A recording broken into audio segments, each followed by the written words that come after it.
Hi, I'm Jean Chia and this is Bank of Singapore CIO Investment Institute.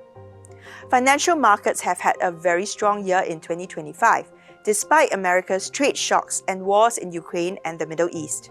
For 2026, we think the outlook remains favorable for investors. We see three scenarios for the year ahead.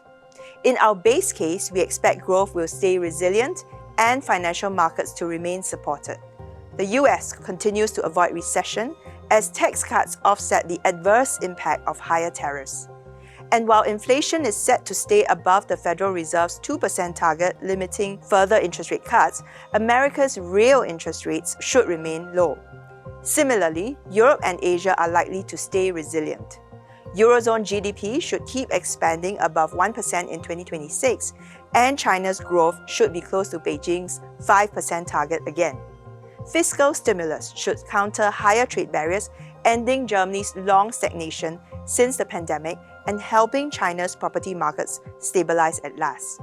We expect equity market corrections to be limited in 2026, 10-year Treasury yields to remain in a 4 to 5% range, and the US dollar to stay weak, as the European Central Bank and Bank of Japan, in contrast to the Fed, will consider interest rate hikes.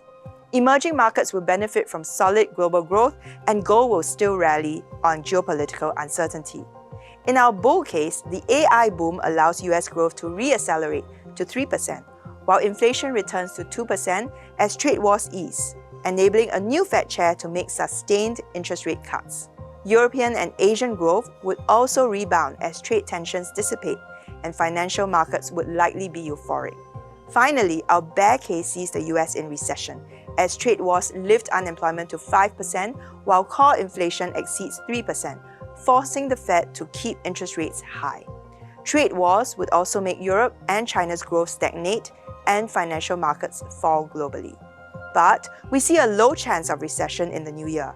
In contrast, our bull and base cases are favorable for financial markets. With this favorable backdrop, investors should continue tilting their portfolios towards risk assets while staying well diversified in 2026. For more information, please refer to our 2026 Outlook publication titled Staying in the Game.